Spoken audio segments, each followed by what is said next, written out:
I pranked you guys. I pranked you guys. You already knew that is going to happen if I talk about this movie again. Because every single time I brought up He-Man, I always get this meme that play in the theaters. And it was really hilarious. It might be the best meme of the year. Hello folks, my name is NH3 Lounge Show, and honestly, I did said in my Super Mario Galaxy movie review, and I said I am no longer showing my rating. I might tell you guys my rating, but I'm not showing you a picture because number one, it's a pain in my A to edit that in video form, and second of all, I just couldn't find the idea to do a picture because I'm not. Because actually, I don't want my YouTube channel to be involved with Ice Cream Man. So, and speaking of that, a movie is playing in theaters, which I don't give a crap. Anyway, so I am no longer showing my rating. I might tell you guys my rating, but I might stop that as well because I want my review to be like Chris Duckman nice. So, yeah.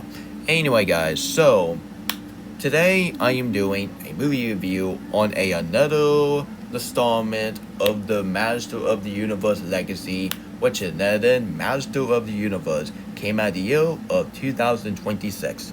Enough further ado, let's get this He-Man started. I am the power! Anyway, Master of the Universe, or also we call it a He-Man and Master of the Universe, and to be honest, I'm gonna call this film Master of the Universe because it's called Master of the Universe, duh. It's a 2026 American sword and socialist film based on the media franchise by Madden. And this is a second live-action film installment after the 1987 film, which, my God, I'll get to that in a moment because that was terrible, my God. And it's written by Chris Butterton. And having all no cast, and you have some cast like Idris Elba, and last not least, Jared Leto as Skeletor. And of course, you got Kristen Wiig as a robot girl, and thank God she didn't die. Well, at first she was dying in the movie, but thankfully she came to life with a new pieces. So, yeah, that's your whole Master of the Universe 2026 detail. Yeah, it's a 2026 American sword and socialist film, and it is based on the media franchise by Madden. Because if you don't know about the company, that company give us some toys like Bonnie, Mr. Potato. Oh wait, no, and of course Barbie. So those toy company was involved for this movie. First, it was Nintendo who was involved with the Super Mario Galaxy movie, and now this film is involving with a Barbie toy company. Well done. Anyway, so if you don't know what Master of the Universe is a cartoon that came out in 1983. It's a show called He-Man and the Master of the Universe. This show was a huge success. It got a 100% on Rotten Tomatoes, and of course, this show got a 7.6 out of 10 on IMDb. And if you have not seen the show, which I might do a tune discussion of that in the future, it's on Tubi. It's on for free for Tubi, so you can just watch the show on Tubi because I might rewatch it for my tune discussion. And after that, oh my lord, I freaking hate this movie. After that, back in 1987, we got one of the very first movies that take place in the cartoon that go to the World War, and that's the main reason why Hollywood are going to still doing that on a daily basis, which is none than Master of the Universe from 1987. My God. This film sucks major anus. The story doesn't make any sense. The characters are so cartoony. And of course, the action sequence is very, very cartoony. So just like my friend of mine said, that new Master of the Universe is a kids movie. Well, to be honest, this is a kids movie. This is a kids movie, and I cannot believe they made He-Man gayer. Like, that's not He-Man. And yeah, sure, He-Man might be gay, but he's not supposed to be gay, okay? That's disrespectful. And of course, Skeletor. What the fridge is this Skeletor? That is not my Skeletor. Jared Leto's Skeletor did a lot better. Yeah, I might do a rant on this new Master of the Universe from 1987. I freaking hate this movie so much. And this film is added up one of the very first film that taking your cartoon character and go to the real world. And after that, we got some garbage movie that take place in the real world. Like we got Gabby Fakehouse movie, we got the Smurf live action remake, and of course we got, the Smurf live action film. So yeah. And of course, we was almost gonna get Shrek 5, that we see Shrek and Donkey go to the world war, which that is so stupid, dude. Dude, that would be like making another Ice Age movie, and you have Mammoth, Diego, and Sid taking place in the World War, which that is really stupid. Stop making your cartoon character to be involved with World War nonsense. And now we got the new Master of the Universe. At first, I was really curious about this movie, but after I heard that Jared Leto is going to be as Skeletor, my excitement went downfall because after the huge failure of Tron Ares, yeah, I don't think this film is going to exceed. No, this film is going to do a flop at the box office, and I'll get to that in a moment.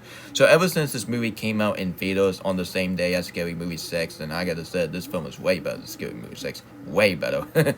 So this movie got a 67% on Rotten Tomatoes for the critic, and this movie got a 86% for the audience. Like, this film got very mixed review. Like, some people like it, some people think it's okay, but including my friend of mine who watched this movie, because I did tell him that we got the new Master of the Universe, and he's a huge fan of the cartoon, so that's why he watched the movie, and he didn't like it. He just thinks this film is so corny and cheesy. In my taste, I think the 1987 film is way more corny and cheesy, because at least this film is PG-13, which that's how I like it. And to be honest, this film this film got very mixed reviews. Some people like it, some people think it's okay, but some people think it's very bad. Like, this film might be underrated, but yeah, like, how I know if it's underrated, because this movie got an 86%, and this film was a major hit at Prime Video. And of course, this movie got a 6.5 out of 10 on IMDb, and this film got a 52 on Megascore. Yeah, way better than what the Megascore did to this Galaxy movie. Yeah, that was really disgusting. So let's get to the box office, and yeah. I cannot believe that Scary Movie 6 made more money than Master of the Universe. Like, I wish this movie should have beaten Scary Movie 6, but no. Due to a lot of people really want to see some cringing Marty Lane movie, like, it's not possible since before, actually. And speak of Scary Movie 6, I'll definitely watch it when it hit on Paramount Plus, because I'm still gonna watch the movie on Paramount Plus. I don't care what people said, and I'm not gonna watch a movie on online, or else that's illegal. So I'm gonna go read this box office, and honestly, I wonder why this film didn't do well, because the marketing for this movie is absolutely hot mess. Let's get to reading. The 2026 live-action Master of the Universe movie is a definitely box office flop, doing a directly run, grossing the roughly $114 million worldwide, and having a $170 million production budget. However, it was quietly into a major streaming hit upon with arriving on Amazon Prime Video. So this movie caused a $170 million, which is literally a $200 million or $300 million. Like, I'm getting tired of Hollywood keep doing that shenanigan and keep doing that studio by having a $200 million and $300 million. Like, I only know that Toy Story 5 cost like $200 million or $250 million, but at least I got the money back. But at least Toy Story 5 made a lot more money than what Master of the Universe did, because this movie didn't do well. It was a box office bum. Anyway, in domestically opening weekend, soft to have about 29.4 million in the North America. Global total finished in a directly risk with a roughly 114 million worldwide, and falling well short of the directly break-even point, and tracking to face massive need to loss for Amazon MGM Studio. Yeah, this film was not good, and this film lost for Amazon MGM Studio. if you keep continuing putting Jared Leto in movies, you already know a lot of movies ain't gonna do well. You already know, see what happened to Blade Runner 2049. You already know what happened to Fight Club, and you already know what happened in Tron Ares. Stop putting Jared Leto's in movies you can't even act. Anyway, and of course the audience. I think the main reason why this film was a box office disaster is has to be because of the fact that this film was made by a younger audience. Like, how on earth that's impossible? Because this film is really PG-13. No kid should be watching PG-13. Dude, that would be like dude, that would be like taking your kiddo to see a PG-13 romantic comedy, which you already know a lot of kids will definitely get bored out of their mind. And that would be like and honestly, and that would be like taking your little kid to see that new movie called Ice Cream Man. Oh wait. They better freaking not do that, I swear to God. If they take the kid out to see Ice Cream Man, they are going to vomit, and they're going to turn into like a psychopath, like I said. And of course, so, you know what, let's go ahead and continue. Anyway, so, and honestly, here's a happy note. The live-action Master of the Universe movie is a directly failure, but a massive streaming hit on Amazon Prime Video. Yeah, I thought this film might be the next Encanto because Encanto didn't do well at the box office, but however, it did pretty good on Disney Plus. And ever since that movie was very popular because of the song and all that, etc. too. So yeah, let's go ahead and get to reading. So, after grossing roughly $90 million to $114 million worldwide and having a $170 million of heavy production budget, following is a June 2025 and in June 2026, directly released and likely to be streaming on July 22nd, 2026. On Prime Video, it was domestically global chart and claiming it as a #1 film to be as the outperform on Amazon Prime Video. So I think Amazon did pretty good to having this film as a major hit streaming because it shows a lot of people really want to watch this film at home instead of paying some $20 to see this movie in theaters. Which at first I was really going to see this movie in theaters, but not until the last minute. This film was a box office disaster, so that's why I didn't even bother to see this movie in theaters. Sorry. So let's go ahead and check the honestly. So let's just go ahead and see the difference between what the box office and Prime Video. Box office. This movie made $90 million to $114 million worldwide versus a $170 million production budget. And this film was a flop and lost. Prime Video. It was the #1 movie in the Prime Video in America, and it was a 47 plus, continuing upon what the streamers to put. So I think that's the future, and I think that's how it's going to be. Like if you see some MGM movie that didn't do at the box office, so it might do pretty well on streaming. Like you already know that the World War 2025 did pretty good on streaming, which that is really disgusting, and it can show that people really want to watch some bad movies starting Ice Cube. What are you doing outside? And of course, you got The Chief Detective, which I don't know if I'm going to watch The Chief Detective. Like, I don't care that the actress of Seinfeld is in it, but to be honest, I am not watching no movie about sheep doing the detective. That's really stupid. But I heard a lot of people were surprised about that movie, so I might watch it here pretty soon. But tonight I'll be watching that new Last Airbender movie for my tune discussion next week, so stay tuned for that. So yeah, this film did pretty good on streaming. So where'd it go, He-Man? Where'd it go indeed? And there was a one question that people need to hear. And I know one of my friends of mine said this film is a movie made for little kids. It's a cartoon. No, you're wrong. The live-action Master of the Universe movie released on June 5th, 2026 is not a young kids movie. It is a rated PG-13 for insane fantasy, action, violence, and some other humor that kids will get over their head, actually. And yes, I already know this movie is based on the toy brand, but just because this film is based on the toy brand, that doesn't mean you call this film that doesn't mean you call this film as a little kids movie, dude. That would be like saying that Barbie 2023 is a kids movie, due to this movie was really based on the toy brand. So So no, at the end of the day, Master of the Universe and Barbie are both tied as a movie are not made for kids. And whoever said this film was made for kids, it can show you do not pay attention for that waiting. No offense, friend. And yeah, I can tell a lot of people were saying this movie is so corny and cheesy. Well, it's from the same director who brought you some Leica film, which he brought you Kubo and the Two String, who brought you that new Wirewood movie, which I honestly don't think I'll be seeing that movie in theaters, but I might watch it. But yeah, I might have to wait until it hit on Peacock. So. Yeah, and that's my point. And of course, he brought you Bumblebee, which is my second favorite Transformers film, and that Harry Steinfeld character is my favorite character of the Transformers film because I just found him very, very, very beautiful.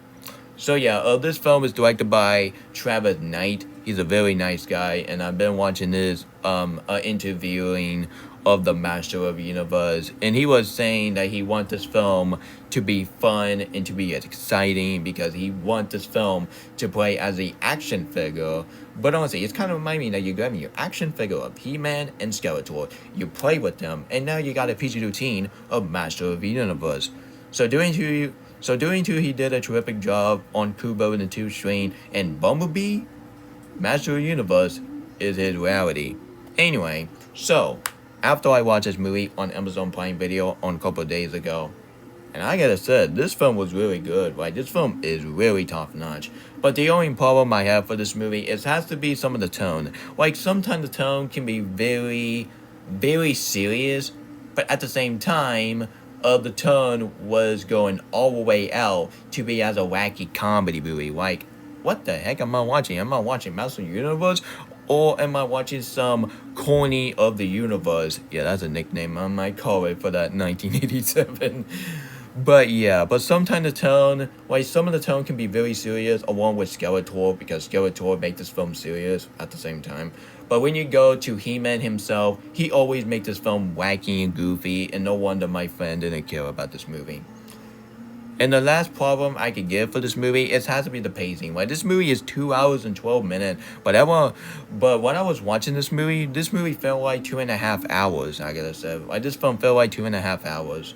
So that's the only problem I have for this movie. And no, people, I do not have a problem when they race swap the character of the one character who was behind He-Man and not one girl, which I get to that in a moment. Anyway, guys, so I do not have any problem with Black Cat to be as a white character, which doesn't matter. If you have some great performance, everything will be good. Anyway, so let's get to positive. I really enjoyed the story of this movie, and yeah, sure, it felt like a typical generic of a coming of age story that we see in daily basis. But I gotta say, but at least White Knight, honestly, at least Travis Knight did a great job of handling a adaptation of He-Man way better than the one director who brought you the 1987. Wait a minute, who's the director of the 1987? Oh, that guy. Well, that answered my question. Yeah. Anyway, so yeah, I think the story of this movie, I only know that the story is just feel like generic, but I gotta say the story is solid.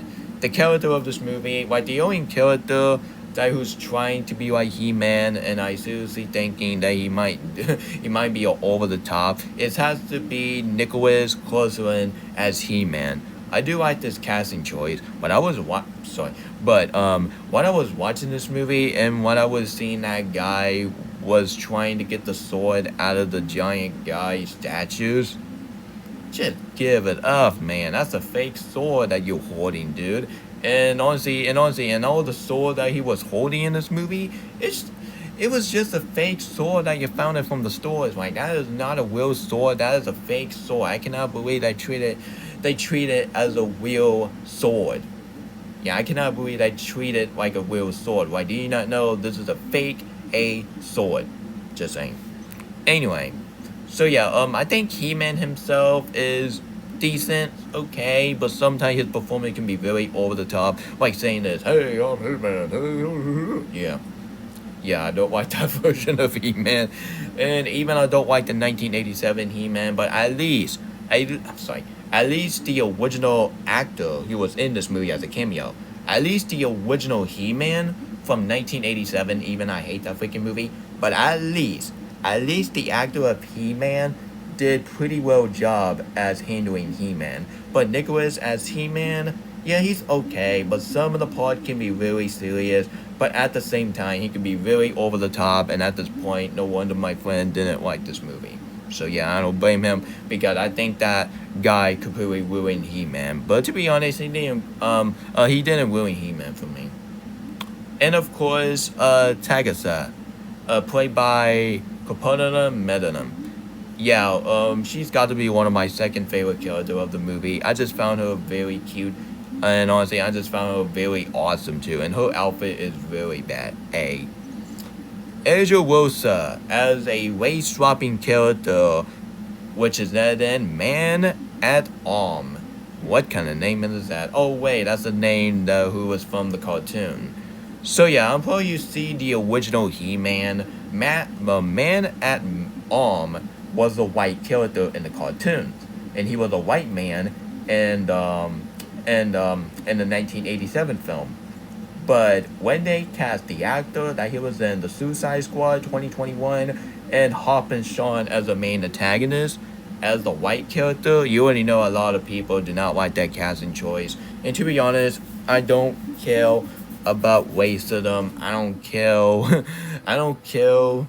I don't care if you put a black character playing as a white character. As long as you got some great performance, everything will be fine. I'm just getting tired that people is having problem these days by having your white character to play as a black actor. Like, as long you give us a great performance, everything will be fine, right? I cannot believe people are complaining about that the fact that a black character, which is Ezra Rosa, the actor and the DJ, he's playing as the iconic white characters. So, yeah, that was really great too. And I just found it hypocritical that he said that he does not need no woke, but yeah, he did something woke, which people need to stop saying that to him, which is so freaking annoying. So yeah. I don't care if you have a black character to play as a white character. As long as you give us a great performance, everything will be fine. But honestly, on top of that, he was really awesome in this movie, and he might be one of my third favorite character of the movie. I think the opening sequence of this movie, of him fighting the soldiers, which that is really amazing, and that is so amazing. Especially when he said, "More target." Yeah, he is so amazing, and this is the main reason why Edge Rosa is my top 10 favorite action actor in Hollywood. So, well done, Edge Rosa. Well done. And I didn't even know that Asia Rosa was in this movie. Not after I seen some casting when I was watching this movie, so pretty shocking too. Of Alison Blends as Eva Lassen, she was really awesome in this movie. She was really good, so I'll give her that. But my favorite character of this movie has to be Skeletor, played by Jared Leto. At first, I was not sure about it, and I was almost going to be done with Jared Leto because after I heard about the news reporter about him doing something to a woman, which, oh my god, first it was Adrian Miller, and now Jared Leto. Man, Zack Snyder, your Snyderverse, it ain't gonna happen anytime soon. But not after I seen the movie. I'm sorry, but not after I watched the movie. When I see Jared Leto or not acting like himself, he was acting Skeletor. Yeah, he is honestly one of the most surprising casting of the year because Jared Leto did a terrific job as performance as Skeletor, and I prefer this Skeletor a lot more than the 1987 version because the 1987 version is so corny and so cheesy, and he does not feel like a scary character. But in this version, Skeletor, he's actually scary in this movie and give me goosebumps. Go like this. Yeah, no wonder this film is not for kids because no kids should be looking at this version of Skeletor because Skeletor in this movie is so freaking scary and make me want to crap my pants. Not just kidding. Not just kidding. It was just a joke. And of course, you got Kristen Wiig as a robot girl, which she was awesome in this movie. She was really terrific. And yes, another problem I have for this movie, I don't care about the World War human characters, like maybe the black woman was in this movie as a boss, which I don't care about her. She was trying to make this film so corny and cheesy by saying that, "Hello, He-Man, I think you have a problem with this new sword," and I think, hey. Oh my god. Can you stop acting like that? Dude, you just, man, ma'am, you're just making this film so corny and cheesy, and that's the main reason why the original fan of the show did not enjoy for this movie. Stop making your movie, stop making your movie so corny and cheesy, or else kiddo will be watching this movie. And of course, you got the other dude who is really a friend with He-Man or Nicholas character, whatever you call him. Anyway, so you have his roommate in his apartment, and telling that, "Oh, hello, He-Man. Honestly, when you tell a story about you become a when you become a planet, that's really weird." Oh my god.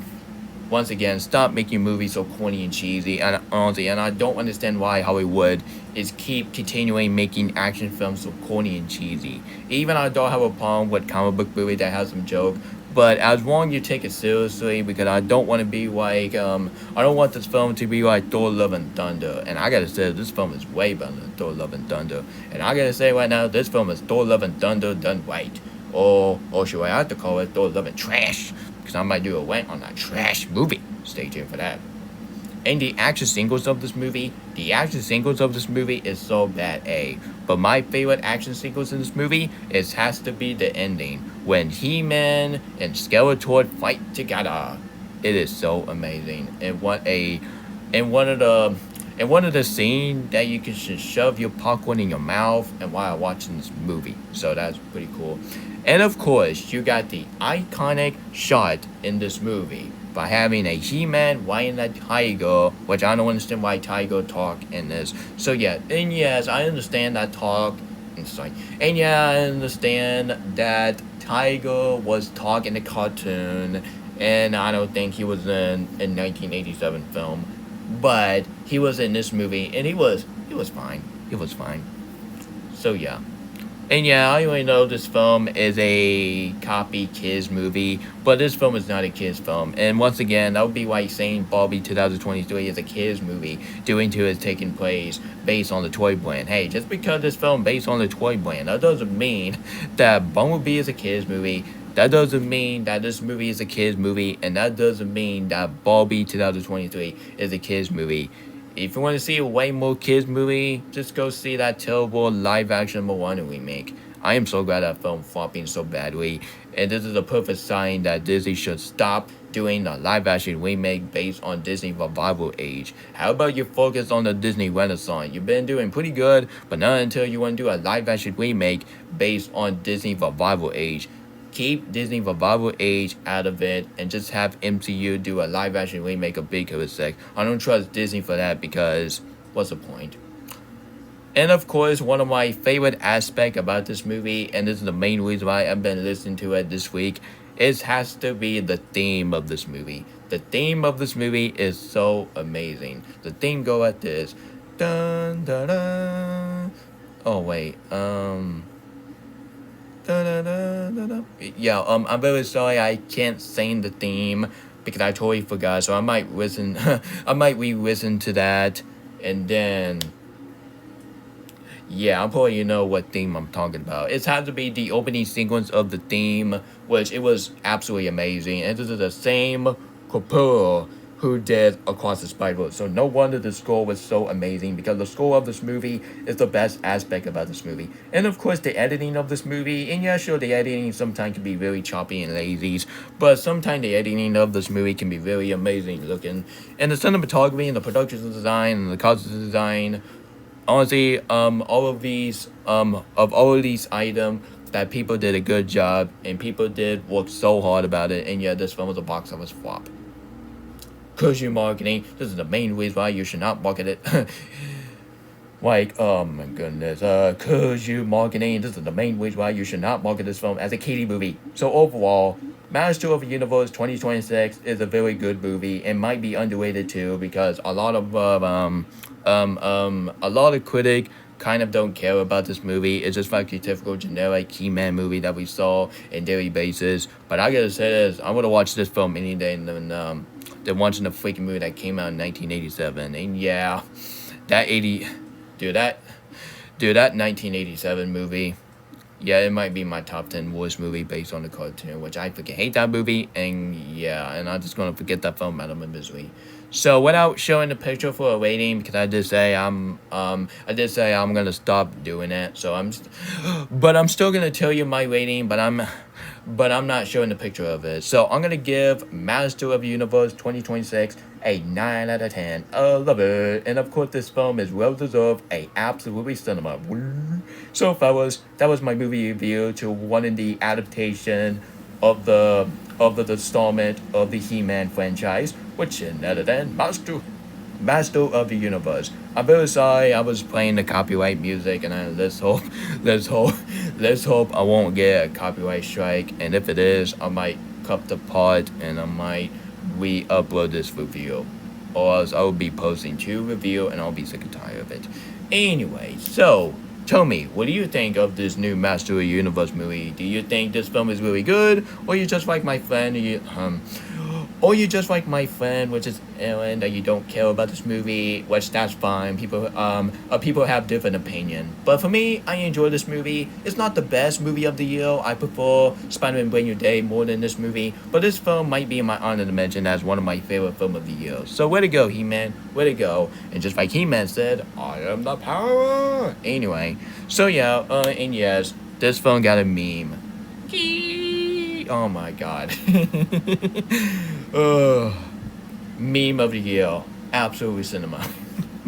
Oh my god. Anyway, guys, so, I think my next review, no, people, not freaking Biggest Rant on Ice Cream Man, which I might have to watch that movie, but I might watch some part of it, but I ain't watching the whole movie. And speaking of that, I'll be watching that movie online. I ain't gonna watch that movie in theaters, or else I'll be vomiting on the ground, and I'll make people clean my vomit. Oh my god, ew. That was disgusting.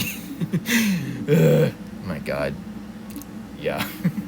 Oh yeah, I'm gonna cut that out. You know what? I'm gonna end off this video before I get into a laughing madness. Anyway, so once again, tell me what you thought on this movie on the comment section below. Tell me or let you know. I'm sorry. Tell me and let me know. And I think Bumblebee is still my favorite Trevor Knight movie, and I think Kubo and the Two String is my second favorite because I do enjoy Kubo and the Two String more than Zootopia. Yeah, that film is easily one of my second favorite animated film of 2016 behind with Moana. So I prefer Moana more than Zootopia. Do help me, guys. Just my opinion. Anyway, guys, so this is NH Studio launching it off, and Yetios and your gentlemen, ladies, have a great, wonderful day at Master of the Universe era. And once again, let's do this one more time. I am the power.